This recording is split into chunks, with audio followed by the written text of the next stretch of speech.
So it's a free world, ladies and gentlemen. And for me this morning, my advice from me to you is ensure that you enjoy your day regardless of what happens, regardless of what they tell you. Enjoy yourself. They say you only live once, and the worst can happen to you within a blink or within a minute. And I'm sure that when it happens to you, you want to know that you lived the best of your life. Of course, I want to start the story with the US.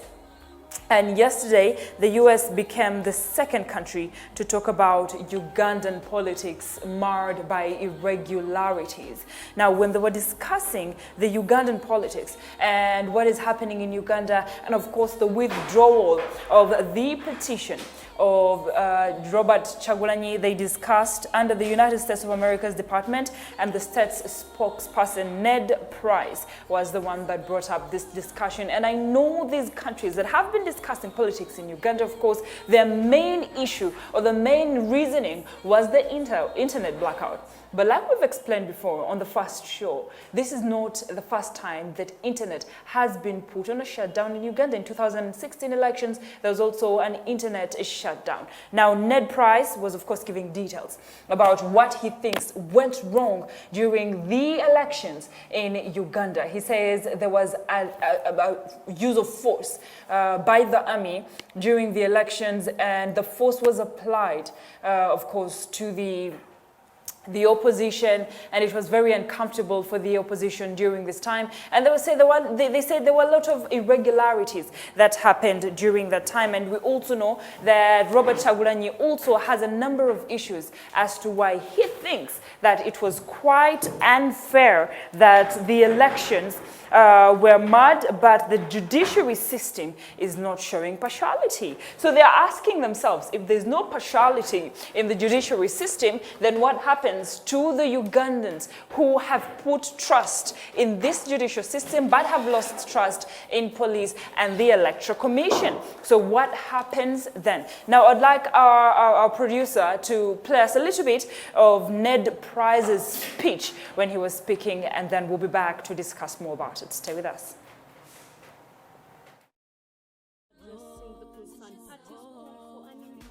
Credible, impartial, and thorough investigations into incidents of 18th November that led to the death of over 54 people. Price insists that allegations of election malpractice and abuse by security agencies need to be investigated, and that all individuals involved in the January 14th election malpractice. January 14th elections were marred by election irregularities and abuses by the government's security services against opposition candidates and members of civil society.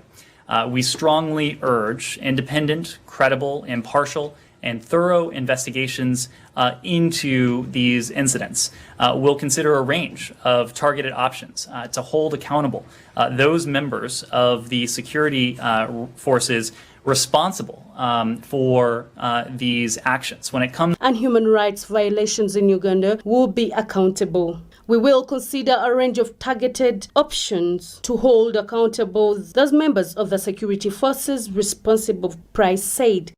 We'll consider a range of targeted options to hold accountable those members of the security forces responsible for these actions. When it comes to President Price noted that although President Museveni and Uganda continue to play a regional role in some of the United States' interests in the region as a troop contributing country to AMISOM, the onus is on the United States to see that they don't turn a deaf ear on human rights violations anywhere in the world. Uganda, of course, does continue to play a regional role and does have an important role when it comes to some of our interests in the region. It is a troop contributing country to AMISOM in Somalia in its international efforts to defeat al-Shabaab. But again, this goes to the point that we've now made even more times throughout this briefing, that we can pursue our interests and pursue our values at the same time. U.S. becomes the second country calling for an independent investigation into allegations of malpractice, voter bribery, intimidation, and a heavy arm by security agencies during the recently concluded elections. like the European Union, the US, were also unable to participate in observation of the recently concluded. Well, that is the story coming from the US, where they were discussing Ugandan elections and Ugandan politics, and they say they strongly urge for an independent, credible, impartial, and thorough investigations into these incidents. Now, there's a statement that Price made, and I will quote it directly. He says, "We will consider a range of targeted options to hold accountable those members of the security forces responsible." And remember when President Yoweri Kaguta Museveni was speaking about European Union's involvement in Ugandan politics, he told them, "You will not scare us by sanctioning us against traveling to the European Union. I love my country, Uganda, and every time they tell me I have to travel to the European Union, I am wondering, do I have to? And I have to think over it over and over again. So there's nothing that attracts us in your country." However, we also know that Uganda and the European Union have had a number of coalitions, have had a number of partnerships. And among the partnerships that they have had, European Union has brought vaccines to Uganda, and the vaccines will be distributed in refugee camps. Now, that story and more will be coming up as we are discussing issues on the first show. I am joined by Simon Chris Makanga. A very good morning to you. How are you doing, Simon? I'm doing great. How about yourself? Oh, I'm doing amazingly well. I'm happy that. you can finally join us in studios. And of course, you again came with the peppers. So thank you so much for bringing the peppers to us. Of course, I'll pull out this because it's not something that we will be going through. And we'll start straightforward with what is happening in the newspapers. I see that the first story on the headline is Health Ministry to issue guidelines on vaccination, and that is on page 5. We also see that COVID-19 vaccination starts next month. However, there was a controversial story about these particular vaccines where some people were saying President Museveni and his close aides received vaccine jabs, while others were saying that they did not receive it. Now, we'll be clarifying that as we continue with the first show. Of course, I'm Chris. Yes, good morning, ladies and gentlemen. Thank you so very much for having joined us on this lovely morning, the Thursday, and happens to be the 24th day into the month of February 2021. Well, for those of you that are joining us for the very first time, allow me welcome you on board. This is the first show that runs 5 days a week, and myself, I'm Simon Chris Makanga. Well, let's dive into our first price review, and with me I'm holding one of the dailies, and the headlining story apparently is US demands audit of election results. Isn't it the same headline? It's one you've been talking about. That's the one we've been talking about. But here's the thing.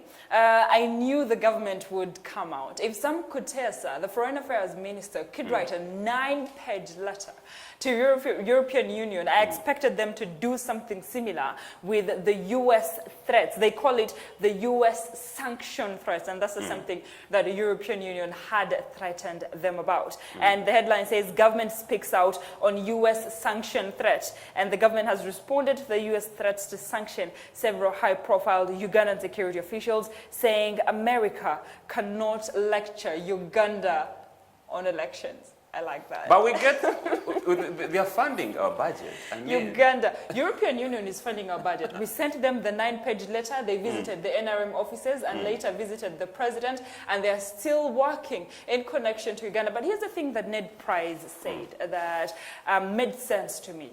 He said that we know that Uganda is participating heavily and highly in the AMISOM mission. However, even if they are, we should not close our eyes to the human rights violations in the country. And for me, that makes a lot of sense. Absolutely, it does make sense to me as well. Now, moving on, maybe if I may read for you just the headline about this particular story, that U.S. Department of State says Uganda's January 14th elections were marred by irregularities and abuses by government security services, which requires investigations. That story is on page number 4. And then police to army give us missing persons. There are controversies between the police and the army. Remember, the president of Uganda instructed security personnel to release a list of those missing people, the people who are allegedly being abducted from their homes and different places. So the list is quite long. So the president was very clear. with his instructions that the list of those missing people should be released. And IGG ranks most corrupt districts and agencies. I'll be reading for you that story later on, but I'm still giving you stories that made rounds of headlines on the front page. And then government rejects call to relax SOPs, standard operating procedures for schools. And local council want bosses to receive new stamps. I think this is one of the stories that will make sense to me today, because we've had and seen LC1 and LC2 chairmen giving out stamps at the status at a given cost. So this time round, government is to give them stamps. I don't know whether they will be free or they will come with a cost. Well, I'll be reading for you that story later looking on. at what is going on in the New Vision, of course, 4 arrested over using rotten eggs to bake cake. You know, there's some big cakes that I've been eating and I've been having tummy issues. And I've been wondering, Chichi, what is happening? This is just cake. Why do I have tummy issues? This is you know, the answer to that question. 4 have been arrested over using rotten eggs to bake cakes. But why?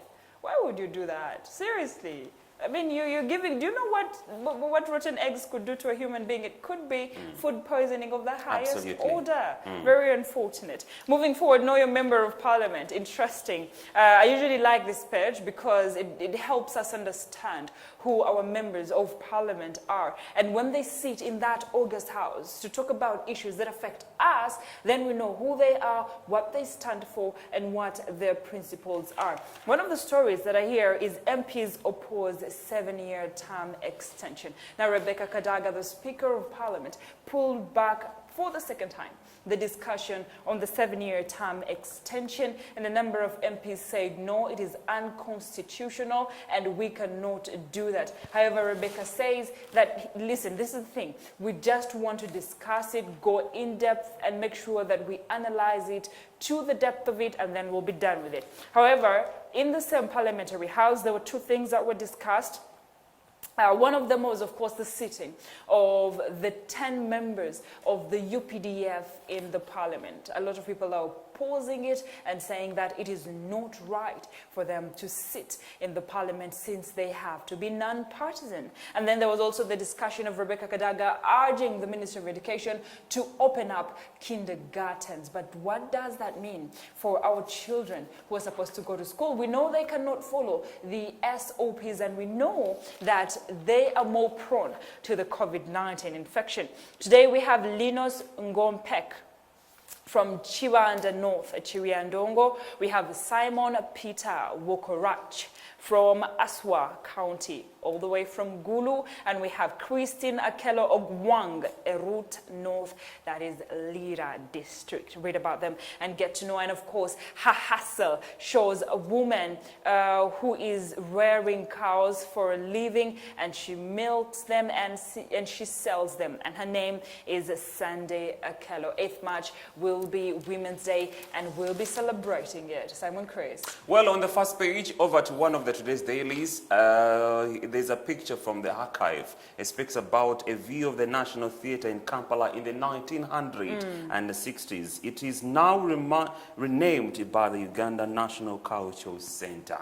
Okay, moving on to page number 3, Health rejects a request to relax SOPs for schools. I read for you that story earlier on, and the experts say that it would be risky to relax the standard operating procedures when more deadly COVID-19 strains are being reported in the neighboring countries. Okay, safety efficacy of COVID jabs Uganda is acquiring. We do remember that the government tabled down a request of a COVID-19 vaccine that will be coming into the country early next month. Remember, the promise was that 18 million doses of COVID-19 vaccine will be coming to the country from India. So about 9 million people. I'm talking about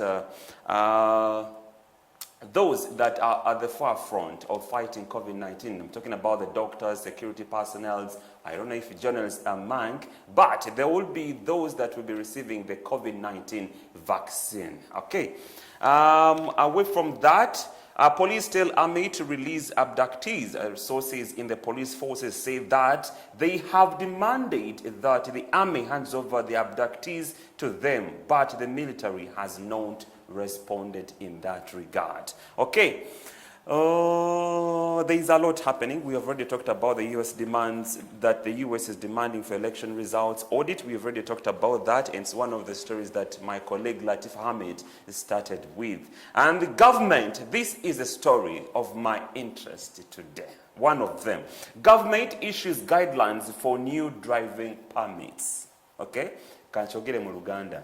Government evuddeyo nekakasa oba neeyisa emitendera emipya mwe bagenda okuyitira okufuna driving permit. Kano tegenda kubanga eyitibwa driving permit, wabula egenda kubanga eyitibwa driving license. That story we shall be talking about it, I'm pretty sure, later on in the show, because Face Technology, their contract was not renewed, and this time around, Uganda Security Printing Company is one that is being given a contract, and government fully owns it with 51%.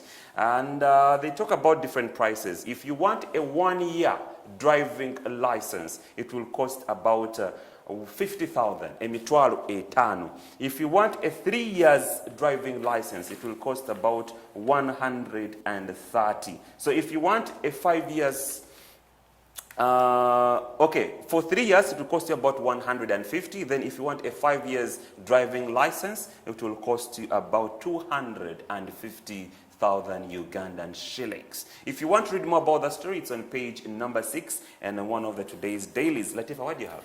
Driving license validity extended to 5 years. Story that will make the headlines. Now, the best part about this particular driving license, of course, I don't want to talk about much because Simon Chris has just done that, is that the Wamala said the government has obtained ISO and identification numbers to produce the new driving license. Holders will be able to drive in countries under the common market for Eastern and Southern Africa, COMESA, and these areas won't be asking you for any different driving permit, and they won't be disturbing you because you'll be able to drive in there with your driving permit without any problem. Now it commences on March 1st, and they will be issued at the headquarters of the Uganda Railway Corporation on Nasa Road in Kampala. Now offices in Lira and Moroto will also open on the same day. I'm really looking forward to now getting myself an official driving permit. If you've seen me in a car, hey, I'm just going to get my driving permit. That means I didn't have one, but I'm excited about the 5 years extension. I mean, imagine 1 year, go back to the office. The next year, and the line is pretty long. So I'm glad that we now have 5 years, and we will be able to do that. And it is also forge proof. And your national ID will be incorporated into the driving permit. Now, we also see that Uganda's COVID-19 numbers at 40,243 and the total deaths at 333. Recoveries at 14,615. And then we see that there's a detail, of course, full details of what government told the US.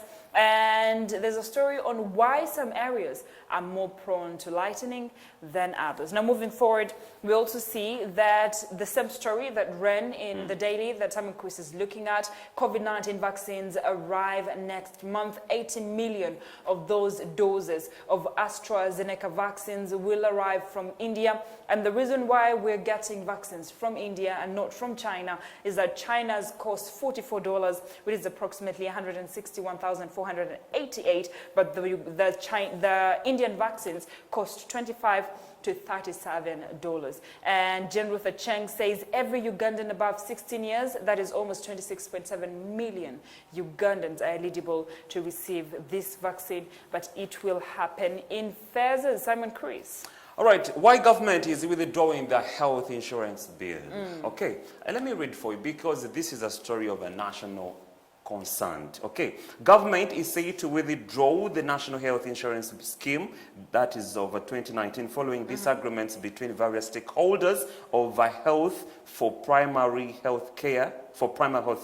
Yesterday said following a meeting with the president and other stakeholders, it was established that there were disagreements on contribution and benefits of the bill, which are core objectives of the scheme. Okay, that is worth reading for you on one of the today's dailies. And government to issue LC1 and 2 official stamps. Government says the exercise aimed at making all local council documents official is expected to start next week. That will be on the 1st of March, Monday. Okay, Lance Pierce accused of interfering in court cases. I don't know whether I should read for you that story, but because of time, I may not. Moving on to page number 8.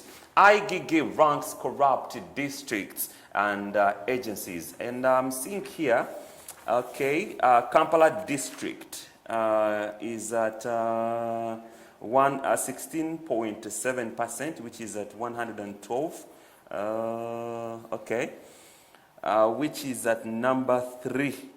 Okay, no, Sironko is at number 3, and then Wakiso number 28, Kabale number 28. If you want to know your district and how it's performing, better buy yourself a copy and read more in that regard. Well, moving forward to what is happening in this daily, we see Kasaija writes to DGF funders in explaining to them why exactly they shut down DGF in the country, and all the reasons have been put in the paper. I also see a very positive story here where 129 PWDs sit public service interviews, and they tell the Public Service Commission that if they are to employ them, they will get great service delivery in communities, and that is their assurance. We also see that government is to set up accreditation body. The government is planning to set up an accreditation body to monitor certification standard bodies to ensure competence. We keep bringing one body after the other to check on the other body. Ugandan. And then we see which MPs said no to the 7-year tenure. We see that one of the MPs, a Jumani woman MP, Jessica Ababiku, that's Ababiku, and workers representative Agnes Kunihira, who said if we are to restore term limits, they should cut across on all elective positions. Ephraim Kamuntu tried to block the debate on the report on grounds that government is in the advanced stages of setting up a constitutional review commission to consider all proposed constitutional reforms, which was rejected by the Speaker, Rebecca Kadaga. Now, all that and what happened in the Parliament is here. Get yourself a copy and you'll be able to know the stories that make a lot of sense. We also hear that MPs are querying Uganda Bureau of Statistics over unsatisfactory statistics. And Mulago Specialized Hospital lacks critical staff. More call to the government to put in more money and finance in the health sector. Simon Chris. Well, in other stories that happened or made rounds of headlines in one of the today's dailies, there's a story I saw. I still have interest. I think, Latifa, we should find time and speak much about this particular story about the driving license and changing it from a driving permit to a driving license. And I think it carries a lot of water, and people ought to know much about this particular story. The other story I saw that I still want to read about before you did come in, I was still reading about some of the districts. I see Kampala topping up in one of the most corrupt districts, and followed by Wakiso, Mbale, Kabale, Jinja, Kole, Arua, Nakapiripiriti. And then when it comes to institutions, we have the district local government, which has topped up with 142 cases of corruption. Cases involving more than one person. They've occupied about 114 cases of corruption. Public officials and individuals, those are some of the agencies that are topping up on the list of the corrupt districts and agencies. Okay. There's a story I also read here that I found worth sharing with you. There's a picture, I think it's a cartoon of the day. Bobby Wine instructed his lawyers to withdraw his election petition from the Supreme Court. And I see here the Chief Justice, Alfonso Winnie Dolo, saying that, hey, you are not the ref, the game starts with fair play. And Bobby says that I will see, the Bobby says, all I see is foul play. Okay. Well, That's on that of it. same cartoon of the day, of course, there's a story here that says Chagulanyi asked to swear affidavit of a withdrawal of election petition. And of course, they asked him in court to make a fresh sworn statement that says or affirms that he has not been compromised while putting up the election petition. Go ahead, Simon Chris. Well, I think the IGIGI also, you did a story yesterday in Select News. The IGIGI's office said that by 1st March, they will be receiving wealth that has been attained, or they will be scrutinizing wealth that has been attained by all public servants. Okay, starting from 1st March until the 31st of March, they will be scrutinizing, including a newly owned car, the so-called armored car, okay, bulletproof car owned by Robert Chagulanyi Sentam is one of those that will be scrutinized. Okay, shrinking a civic space is proof of a struggle for democracy, and the cyberspace has become a key highlight in the strategies regimes use to clamp down on a civic space. Okay, that is worth reading for you. Prayer, honesty will sustain your marriage.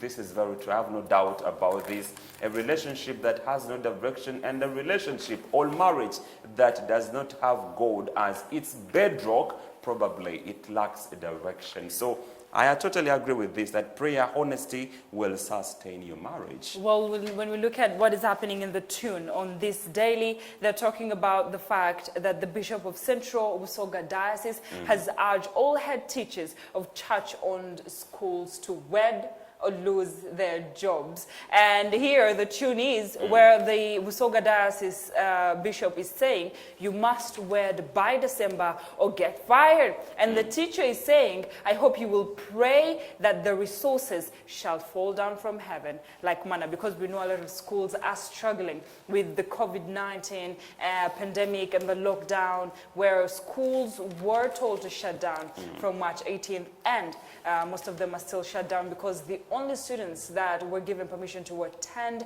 are semi-candidates and candidates. Now, moving forward, as we're seeing what is happening, you have a pull-out for your children, biology, math, chemistry, all that, for them to sit, revise, and see that they will start. Because one of the teachers we spoke to yesterday said as soon as they had started the curriculum for Senior 1, Senior 2, and Senior 3, then COVID-19 hit and schools were told to shut down. And that only means that the students did not study enough. And that means there will be a longer period for them to have to catch up with school in order to sit for these examinations. And he says the fact that government is saying that they're going to sit for their exams as soon as can be, we know that there will be trouble, and there will be a lot of students who may fail because the capacity to understand and retain information among the different students is not the same.